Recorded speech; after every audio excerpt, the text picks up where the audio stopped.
So a point that I missed in the video that I posted earlier, though I posted it to YouTube, but sent it to LinkedIn as well. There's an obvious leaning towards the venture capital and private equity and other investors in that video, and that there's a lot of truth to that, because what you have to consider in especially when it's a pitch or a cold pitch, just sending it to someone or through the channels that some groups have the ability to send your pitch deck, and there is some groups who will allow you to pitch and post for free. Some groups you'll have to pay to get access in the event structures and things like that. So there's a lot of that quick no conversation comes from the groups such as ours who want to see everything and don't charge to pitch and have the ability to probably review a lot more than some who only go through events or only through warm contacts, which obviously is an advantage for us because we have relationships with the investors. So if going through, not to pitch us as an avenue, but I guess that's what we're all here for, but the ability to see a lot of things also means that you have to be able to eliminate a lot of things.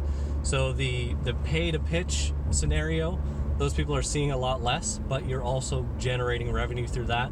And I don't want to alarm you, but even some of the analysts at these venture capital companies, you wouldn't want to pay their hourly wages to review it, and you certainly wouldn't want to see what it's like to get up into the higher levels. And when it comes down to that quick no, a lot of times it can potentially be saving you money, and I don't want it to also discourage people from pitching, because in some cases your best advocate for a next potential investor might be the person who passes on it for the reasons that doesn't fit within their needle hole, but they may have someone who is a better fit for it. So I didn't want that to discourage you from pitching to the right person, but just make sure that it's the right person, because in a lot of cases these people are open to seeing almost anything, even outside of sectors. We have groups that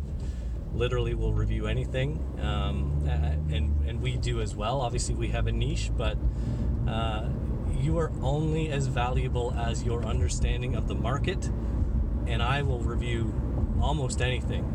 But I myself have to consider the quick no too. If it's not something that we can invest in, or at least invest the time in finding the investment, then it's not worth it for me either, because I can move on to the next project or continue on a path that we're already on with a current client. So quick no is almost like reviewing resumes, and the yes and no pile.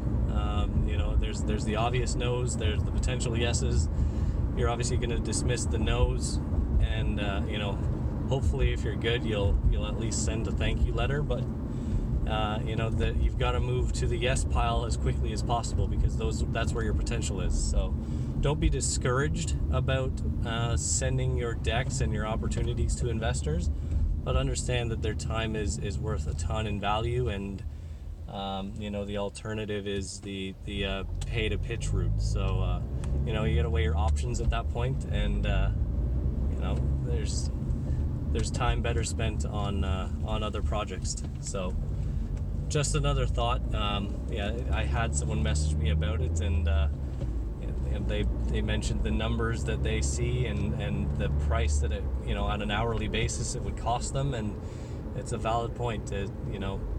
Do I spend my hours on something that isn't going to work out for me, or do I spend it on where I might see value? And that's ultimately what the quick no comes down to.